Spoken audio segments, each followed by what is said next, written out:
بسم اللہ الرحمن الرحیم۔ السلام علیکم ورحمۃ اللہ وبرکاتہ۔ الحمد للہ وحدہ والصلاة والسلام علی من لا نبی بعدہ، اما بعد فاعوذ باللہ من الشیطان الرجیم، بسم اللہ الرحمن الرحیم۔ وَيُطْعِمُونَ الطَّعَامَ عَلَى حُبِّهِ مِسْكِينًا وَيَتِيمًا وَأَسِيرًا إِنَّمَا نُطْعِمُكُمْ لِوَجْهِ اللَّهِ لا نريد منكم جزاء ولا شکورا، صدق اللہ العظیم۔ میرے عزیز دوستوں، بزرگوں، قرآن نبی علیہ الصلاۃ والسلام کی قربانیاں، صحابہ کرام رضوان اللہ تعالی علیہم اجمعین کی قربانیوں کے اوپر نازل ہوا۔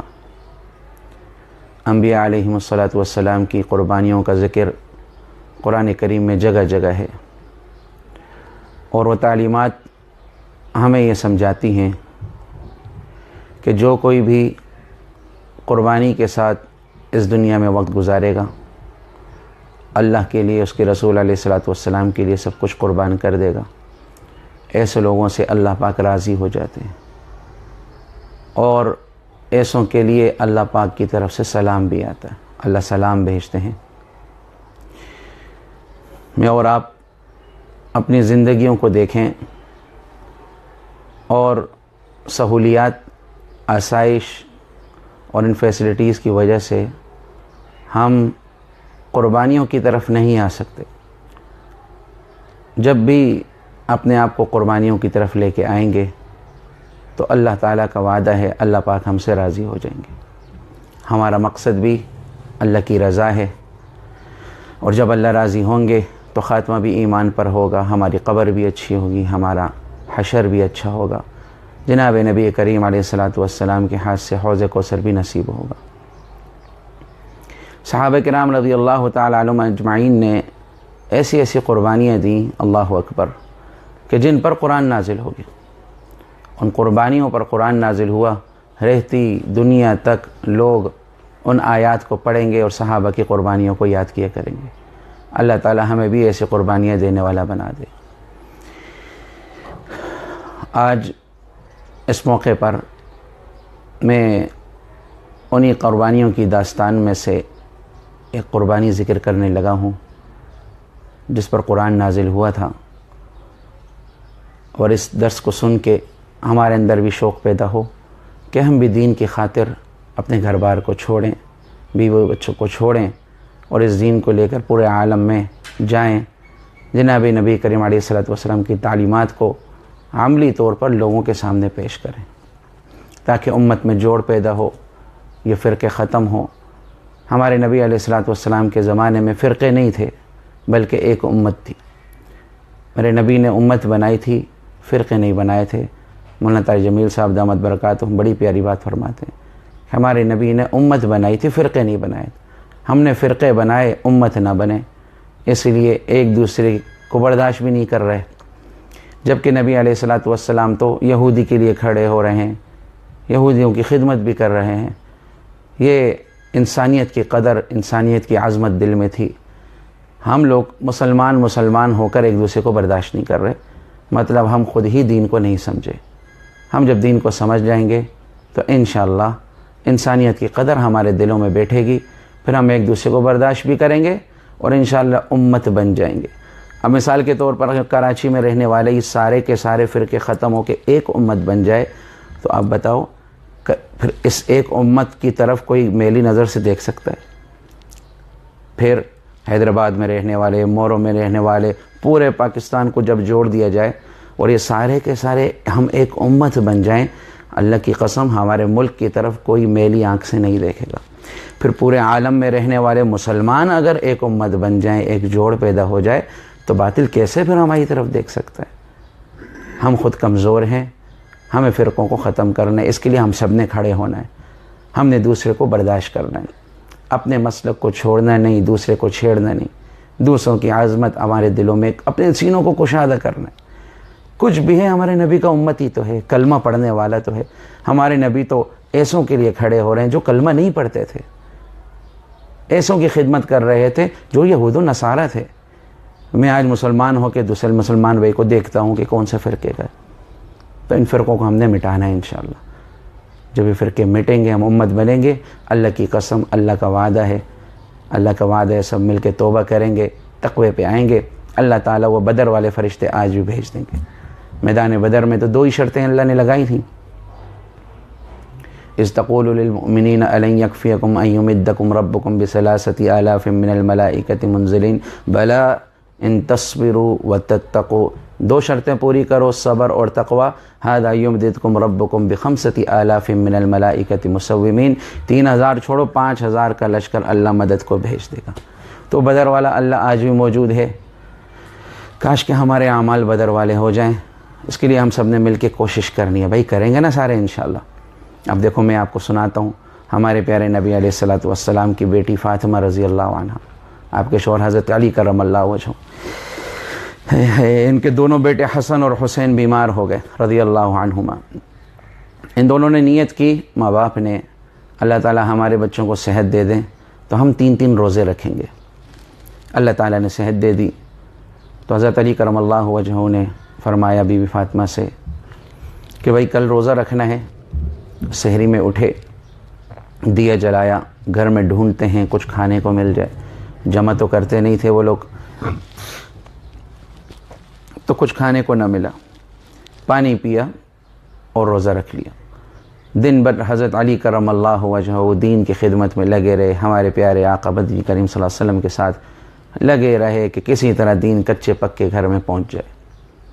شام کو جب گھر آئے تو سوچا اوہو آج تو روزہ ہے اور فاطمہ کا بھی روزہ ہے، تو کچھ مزدوری کر لینی چاہیے۔ تو ایک یہودی کے پاس گئے جس کا نام آتا ہے شمعون، شمعون سے کچھ روئی لے کے آئے اور بی بی فاطمہ کو دیا۔ بی بی فاطمہ نے اس کے 3 حصے کیے، 3 روزے 3 حصے، ایک حصہ لیا، اس کو کاتا، اس کو صاف کیا۔ حضرت علی لے کے شمعون کے پاس گئے، 1 درہم غالباً اللہ پاک کا بیشی معاف فرمائے مزدوری بنتی تھی وہ لے لی، یا 1 دینار، اس کا گندم لیا، گھر لائے، اس کو پیسا، آٹا بنایا۔ یہ سب روزے میں ہو رہا تھا۔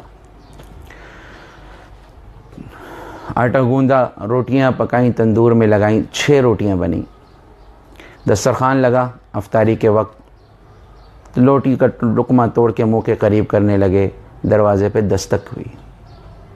کون ہے؟ مسکین ہوں۔ کیوں آئے بھائی؟ کچھ کھانے کو نہیں ہے، کچھ کھانے کو دے دو، بڑا بھوکا ہوں۔ حضرت علی نے بی بی فاطمہ سے پوچھا فاطمہ کیا خیال ہے؟ وہ فرمانے لگیں ہماری خیر ہے، اللہ ہمیں پھر دے دے گا، یہ روٹیاں اس مسکین کے حوالے کر دو۔ حضرت علی نے 6 کی 6 روٹیاں اس مسکین کے حوالے کر دیں، پانی پیا اور افطاری ہو گئی۔ اگلے دن پھر سحری میں کچھ نہیں، دن بھر دین کی خدمت میں لگے رہے۔ شام کو گھر آئے، بی بی فاطمہ نے دوسرا حصہ صاف کیا ہوا تھا، حضرت علی لے گئے شمعون کے پاس، اپنی مزدوری لائے، اس کی گندم لی، پھر آٹا بنایا، پھر روٹیاں پکیں، دسترخوان لگا، کھانا کھانے لگے، لقمہ منہ کے قریب کیا، اللہ کی شان، پھر دروازے پہ دستک ہوئی۔ ارے بھائی آج کون ہے؟ یتیم ہوں، یتیم، باپ نہیں ہے میرا، آپ کے گھر سے روٹیوں کی خوشبو آ رہی ہے، بڑی بھوک لگی ہے، کچھ کھانے کو دے دو۔ حضرت علی نے بی بی فاطمہ سے پوچھا فاطمہ کیا خیال ہے؟ فاطمہ بھی سیدۃ نساء اہل الجنہ، جنت کی عورتوں کی سردار، کہنے لگیں ہماری خیر ہے، اللہ ہمیں پھر دے دے گا، یہ روٹیاں ان کے حوالے کر دو۔ 6 کی 6 روٹیاں اٹھا کے اس یتیم کے حوالے کر دیں۔ اگلے دن پھر سحری میں کچھ نہیں، پانی پیا، روزہ رکھا۔ حضرت علی اسی ترتیب پر کہ دین کسی طرح کچے پکے گھر میں چلا جائے، آپ علیہ الصلوۃ والسلام کے ساتھ خدمت میں لگے رہے۔ شام کو گھر آئے، تیسرا حصہ بی بی فاطمہ نے صاف کیا ہوا تھا، وہ شمعون کے پاس لے گئے، اس سے اپنی مزدوری لائے، پھر گندم لائے، پھر آٹا بنا، اور پھر 6 روٹیاں پکائی گئیں۔ آج تو کپ کپاہٹ کی وجہ سے ہاتھ بھی ریشہ آ رہا تھا، لرز رہے تھے کہ کسی طرح پیٹ میں ایک لقمہ چلا جائے۔ دعا پڑھی اللہم انی لک صمت و بک آمنت وعلیک توکلت وعلی رزقک افطرت۔ لقمہ توڑا، منہ کے قریب کیا، اللہ کی شان، پھر دستک ہوئی۔ ارے بھائی آج کون ہے؟ کون ہے؟ میں قیدی ہوں، قیدی، بڑا بھوکا ہوں، بہت بھوک لگی ہے، کچھ کھانے کو دے دو۔ حضرت علی نے پوچھا بی بی فاطمہ سے دیکھو میرے عزیزوں، اللہ ایسے آزماتے ہیں. ہم پر کیا آزمائش, اللہ ایسے آزماتے ہیں. ہم تو بڑے ناشکر ہیں, اللہ ہمیں معاف فرمائے. ہاں بھائی, کون قیدی کچھ کھانے کو دے دو, بھوک لگی ہے. فاطمہ اب کیا خیال ہے؟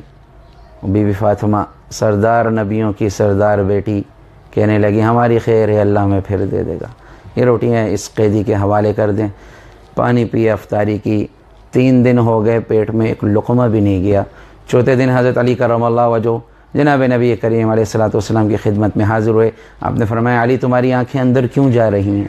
تو کہنے لگے یا رسول اللہ صلی اللہ علیہ وسلم 3 دن ہو گئے, پیٹ میں ایک لقمہ بھی نہیں گیا. تو اب تڑپ اٹھے, جب علی ایسے ہیں تو میری بیٹی فاطمہ کیسی ہوگی؟ آپ دوڑے گھر آئے, دروازہ دستک دے رہے ہیں, فاطمہ فاطمہ, دروازہ کھلتا نہیں. تھوڑا ٹائم لگ گیا. کچھ دیر بعد جب دروازہ کھلا, آپ نے پوچھا بیٹی دروازہ کیوں نہیں کھولتی تھی؟ کہنے لگی ابا جان نماز پڑھ رہی تھی. آپ نے فرمایا بیٹا تیرا پیٹ تیری پیٹھ سے کیوں مل رہا ہے؟ کہنے لگی ابا 3 دن ہو گئے, پیٹ میں ایک لقمہ بھی نہیں گیا, اس لیے یہ حالت ہو رہی. دونوں جہانوں کے سردار کی آنکھوں سے آنسو نکل گئے. آپ نے اپنی بیٹی کو اپنے سینے سے لگایا, حسنین کو اپنے سینے سے لگایا. آپ کی آنکھوں سے آنسو. بیٹی رو رہی, نواسے رو رہے, حضرت علی بھی رونے لگ گئے. روتے روتے آپ نے آسمان کی طرف دیکھا, اے میرے اللہ. میرے دوستوں, دنیا کا آ جانا کامیابی نہیں ہے, وقت پر روٹی کا مل جانا کامیابی نہیں ہے. ہم سمجھتے ہیں سکون کی روزی مل رہی ہے مطلب اللہ بڑا راضی ہے. سکون کی روزی مل جانا اللہ کی رضامندی کی علامت نہیں ہے. اگر یہی علامت ہوتی تو میرے نبی کا دسترخوان تو آسمانوں سے آتا, فرشتے آتے خدمت کے لیے.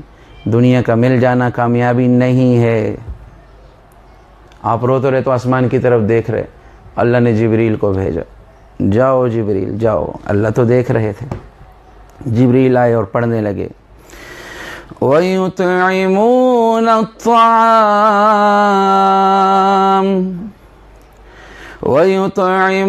الطَّعَامَ عَلَى حُبِّهِ مِسْكِينًا وَيَتِيمًا وَأَسِيرًا إِنَّمَا نُطْعِمُكُمْ لِوَجْهِ اللَّهِ لا نريد منكم جزاء ولا شكورا إنا نخاف من ربنا يوما عبوسا قمطريرا فوقاهم الله شر ذلك اليوم ولقاهم نظرة وسرورا وجزاهم بما صبروا جنة وحريرا متكئين فيها على الأرائك لا يرون فيها شمسا ولا زمهريرا ودانية عليهم ظلالها وذللت قطوفها تذليلا ويطاف عليهم بآنية من فضة وأكواب كانت قوارير من فضة قدروها تقديرا ويسقون فيها ويطوف عليهم ولدان مخلدون إذا رأيتهم حسبتهم لؤلؤا منثورا وإذا رأيت ثم رأيت نعيما وملكا كبيرا عاليهم ثياب سندس خضر واستبرق وحلوا أساور من فضة وسقاهم ربهم شرابا طهورا ان هذا كان لكم جزاء وكان سعيكم مشكورا. سورہ دہر اللہ نے نازل کر دی. میں نے بیچ میں دو آیتیں وَيُسْقَوْنَ فِيهَا كَأْسًا كَانَ مِزَاجُهَا زَنْجَبِيلًا عَيْنًا فِيهَا تُسَمَّى سَلْسَبِيلًا. اللہ نے قرآن نازل کیا ہے. یہ قرآن ایسے نہیں نازل ہوا میرے عزیز دوستوں. اس قربانی کے بعد قرآن نازل ہوا. اللہ نے فرمایا یہ وہ لوگ ہیں جو مسکین کو کھلاتے ہیں, یتیم کو کھلاتے ہیں, قیدی کو کھلاتے ہیں. کھلانے کے بعد کہتے ہیں ہمیں تم سے کوئی بدلہ نہیں چاہیے. ہم تو اپنے رب سے اس دن کے بارے میں ڈرتے ہیں جس دن کی پکڑ بڑی سخت ہے. اللہ نے اعلان کر دیا اسی وقت فَوَقَاهُمُ اللَّهُ شَرَّ ذَلِكَ الْيَوْمِ, تمہیں تمہارے اللہ نے اس دن کی سختی سے بچا دیا. وَلَقَّاهُمْ نَظْرَةً وَسُرُورًا, اللہ ایسے ملے گا تم سے, تم اللہ سے خوش, اللہ تم سے خوش. یہ جو قربانی دی ہے کچھ ضائع نہیں ہوگی. اس کے بدلے میں اللہ نے کیا انعام تیار کیے؟ وَجَزَاهُمْ, اس کا بدلہ بِمَا صَبَرُوا, جو صبر کیا, جنتاً وحریرا, اللہ نے باغات تیار کر دیے ہیں تمہارے لیے, ریشم تیار کر دیے ہیں, اونچے اونچے تختوں پہ ٹیک لگا کے بیٹھو گے. متکئین فیہا علی الارائک, نہ سخت گرمی کا موسم دیکھو گے نہ سخت سردی کا موسم دیکھو گے. جنت میں بہار کا موسم ہوگا. پھلوں سے لدے ہوئے یہ ٹہنیاں نیچے ہوں گی, جو پھل چاہو گے توڑ کے کھاؤ گے. وَيُطَافُ عَلَيْهِمْ بِآنِيَةٍ مِّن فِضَّةٍ, چھوٹے چھوٹے بچے طواف چکر لگا رہے ہوں گے, ان کے ہاتھ میں بِآنِيَةٍ مِّن فِضَّةٍ, چاندی کے برتن ہوں گے, اور بعض کے ہاتھ میں قواریر من فضہ, چاندی کی کانچ کے برتن ہوں گے. ہم نے چاندی بھی دیکھی ہے, کانچ بھی دیکھا ہے, چاندی کی کانچ تو اب تک کسی نے نہیں دیکھی. ان کے ہاتھ میں چاندی کی کانچ کے برتن ہوں گے, ان میں شراب بھری ہوگی, اتنی جو مہمان کے لیے پیش کی جائے.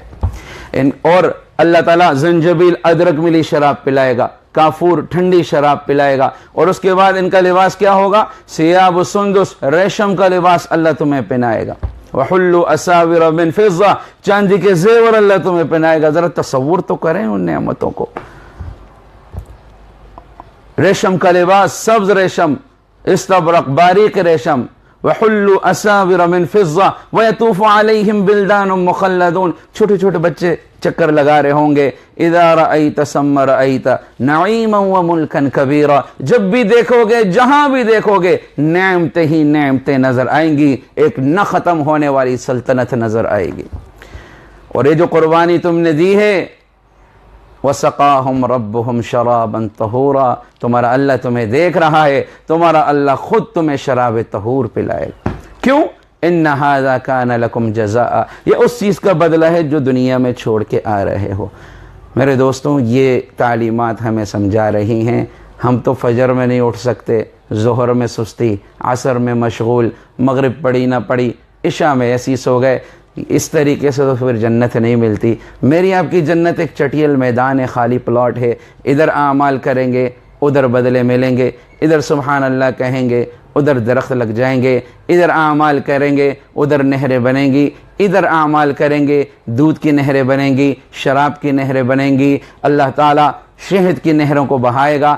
ادھر اعمال کریں گے, ادھر محل بنیں گے. ادھر اعمال کریں گے, ادھر اللہ رب العزت طرح طرح کی نعمتیں ہمارے لیے تیار کریں گے. الدنیا مزرعۃ الآخرہ, دنیا آخرت کی کھیتی ہے. اس کا یہی مطلب, ادھر بیج ڈالو, ادھر فصل نکلے گی. اپنی آخرت کو تیار کر لو. روایت میں آتا ہے کہ ایک جنت میں طبقات ہیں. جو نچلے درجے کا جو جنتی ہے, اوپر ایک اور جنت, اس کے اوپر ایک اور درجہ. تو ایک جنتی جو نیچے درجے کا ہوگا, اس کو خوشبو آئے گی, ایسی خوشبو آئے گی, وہ مست ہو جائے گا. وہ کہے گا یا اللہ, یہ اس نے اوپر, یہ فرشتوں سے پوچھے گا یہ خوشبو کہاں سے آ رہی؟ وہ کہیں گے اوپر والی جنت سے آ رہی ہے. یہ بولے گا کیا اعمال کر دیے تھے اس نے, کیسے کام کر دیے جو ایسی اس کو اللہ نے نعمت دی کہ ہماری پوری ہی جنت معطر ہو گئی ہے, ہم سارے بیتاب ہو گئے اس خوشبو کے لیے. تو فرشتے کہیں گے کوئی خاص کام نہیں کیا, بس تم سے ایک مرتبہ سبحان اللہ زیادہ بولیے. میرا آپ کا کتنا وقت ضائع ہو رہا ہے. ابھی آپ سارے کہہ دو سبحان اللہ, دیکھو جنت میں درخت لگ گیا. اسی طرح درود شریف, استغفار, اپنے آپ کو اللہ کے ذکر سے اپنی زبانوں کو معطر رکھیں، چلتے پھرتے اللہ کو یاد کریں، اپنے دلوں کو نرم کریں، اوروں کے لیے محبت پیدا کریں۔ کوئی جانور آگ میں ہو، ہم بھاگتے ہیں اس کو آگ سے نکالتے ہیں، مسلمان کیسے آگ میں جائے؟ مسلمان کیسے آگ میں جائے؟ انڈیا میں ایک بزرگ بیان فرما رہے تھے، بیان کے درمیان میں ایک صاحب کھڑے ہو کے کہنے لگے، حضرت ایک سوال ہے۔ یہ بھی خاموش ہو گئے، مجمع سارا دیکھنے لگا، اتنے بڑے اجتماع میں ایک آدمی کھڑا ہو کے کہتا ہے سوال ہے۔ سوال کیا ہے؟ سوال کرنے والے نے سوال کیا کہ قیامت کے قریب امت کے 72 فرقے بن جائیں گے، کون سا فرقہ جنت میں جائے گا؟ سوال تو بڑا عجیب تھا کہ اسٹیج پر اب کیا جواب دیں؟ اللہ تعالیٰ جب دین کے کام میں آدمی لگا ہو، اللہ کی مدد بھی آتی ہے۔ بڑا پیارا جواب انہوں نے دیا، میں چاہتا ہوں آپ بھی یاد کر لیں۔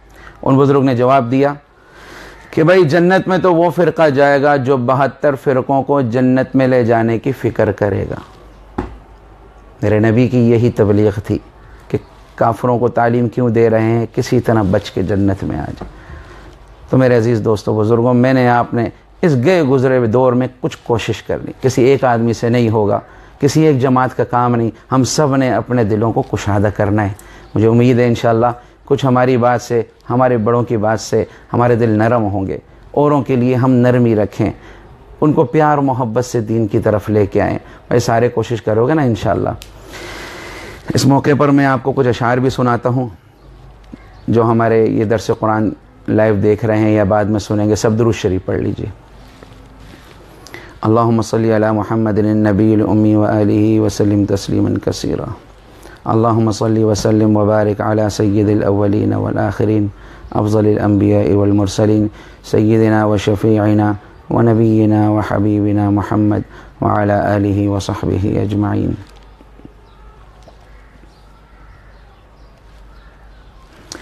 اشعار آج کل میں پڑھ رہا ہوں اور انہی میں سے ایک نعت آپ کو سناتا ہوں۔ روزانہ روزے رسول صلی اللہ علیہ وسلم پر 70,000 فرشتے صلاۃ و سلام پیش کرتے ہیں، صبح بھی 70,000، شام میں بھی 70,000۔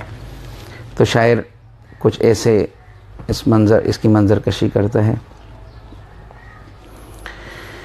فرشتے جس کے زائر ہیں مدینے میں وہ تربت ہے، فرشتے جس کے زائر ہیں مدینے میں وہ تربت ہے، یہ وہ تربت ہے جس کو عرش اعظم پر فضیلت ہے، یہ وہ تربت ہے جس کو عرش اعظم پر فضیلت ہے۔ یہ ہمارا عقیدہ ہے کہ جناب نبی کریم علیہ السلام کے جسم اطہر سے جو مٹی کا ذرہ جڑا ہوا ہے، جو ریت جڑی ہوئی ہے، وہ عرش سے بھی افضل ہے۔ بعض لوگ اس کو سن کے بڑے عجیب طریقے سے سوالات آتے ہیں، عرش سے کیسے افضل؟ تو تھوڑی سی میں وضاحت کرتا ہوں۔ عرش ایک مکان ہے، جگہ ہے، زمین جگہ ہے، مدینہ منورہ مکان ہے، جگہ ہے، یہاں ہم بیٹھے ہیں یہ بھی ایک جگہ ہے۔ تو جتنے بھی دنیا میں مکان کیا ہیں، یہ مکان ہیں، اور اللہ لا مکان ہے۔ ایسا نہیں کہ اللہ عرش پہ بیٹھے ہوئے، اللہ لا مکان ہے۔ تو جتنے مکان اللہ نے بنائے، جتنے مکان اللہ نے بنائے، ان سب مکانوں میں سب سے افضل مکان کون سا ہے؟ جو افضل الرسل کے جسم اطہر سے جڑا ہوا ہے، صلی اللہ علیہ وسلم۔ امید ہے تھوڑی سی بات سمجھ آئی ہوگی۔ اس کو شاعر بتاتا ہے، یہ وہ تربت ہے جس کو عرش اعظم پر فضیلت ہے، فرشتے جس کے زائر ہیں مدینے میں وہ تربت ہے، مدینہ ایسا گلشن ہے جو ہر گلشن کی زینت ہے، مدینہ ایسا گلشن ہے جو ہر گلشن کی زینت ہے، بہار باغ جنت بھی مدینے کی بدولت ہے، بہار باغ جنت بھی مدینے کی بدولت ہے، فرشتے جس کے زائر ہیں مدینے میں وہ تربت ہے، زمین میں وہ محمد ہے، وہ احمد آسمانوں میں، زمین میں وہ محمد ہے، وہ احمد آسمانوں میں، یہاں بھی ان کا چرچا ہے، وہاں بھی ان کی مدحت ہے، یہاں بھی ان کا چرچا ہے، وہاں بھی ان کی مدحت ہے، فرشتے جس کے زائر ہیں مدینے میں وہ تربت ہے، مدینہ گر سلامت ہے تو پھر سب کچھ سلامت ہے، مدینہ گر سلامت ہے تو پھر سب کچھ سلامت ہے، خدا رکھے مدینے کو اسی کا دم غنیمت ہے، خدا رکھے مدینے کو اسی کا دم غنیمت ہے، فرشتے جس کے زائر ہیں مدینے میں وہ تربت ہے، غضب ہی کر دیا اختر مدینے سے چلے آئے، غضب ہی کر دیا انس مدینے سے چلے آئے، یہ وہ تربت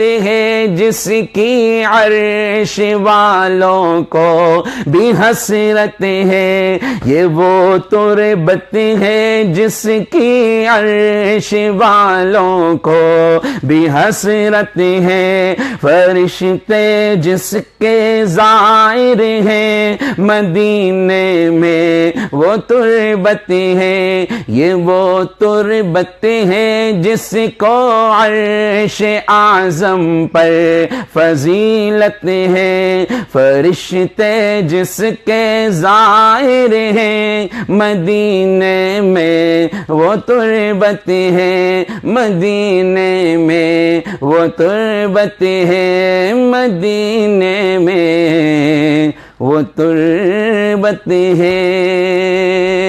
اللہم صلی وسلم وبارک علی سید الاولین والآخرین۔ اللہ رب العزت وہ پاک سرزمین ہم سب کو دکھائے، بار بار دکھائے، بار بار دکھائے۔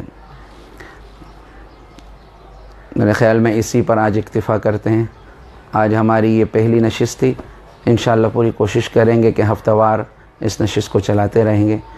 آپ سے بھی دعا ہے، دعاؤں کی درخواست ہے کہ خوب دعا کریں کہ اللہ رب العزت جتنے بھی لوگ دین کے کام کو کر رہے ہیں اللہ تعالیٰ ان کو ہمت دے، ہمارے علماء کرام کو اللہ تعالیٰ قبول فرمائے، خوب اخلاص کی دولت، تقوی کی دولت عطا فرمائے، اور اللہ رب العزت سے دعا ہے کہ درس قرآن کی اس ٹیم کو اللہ رب العزت خوب تندرستی عطا فرمائے، صحت عطا فرمائے، غیب سے اللہ رب العزت خوب برکتیں عطا فرمائے، اور جتنے بھی اس کے دیکھنے والے ہیں اللہ رب العزت اس محنت کی بدولت سب کو 100% دین کو سمجھ کر اس پہ چلنے والا بنائے، اور ہمیں پورے عالم میں اللہ امت میں جوڑ کے لیے قبول فرمائے، توڑ کے لیے نہیں، جوڑ کے لیے اللہ قبول فرمائے، کہ میرے دل میں کشادگی ہو میرے مسلمان بھائی کے لیے، میں اپنے مسلمان بھائی سے پیار محبت سے بات کروں اور اس کو دین کی طرف لے کے آؤں۔ اللہ رب العزت ہم سب کا حامی و ناصر ہو۔ وآخر دعوانا ان الحمدللہ رب العالمین، والسلام علیکم ورحمۃ اللہ وبرکاتہ۔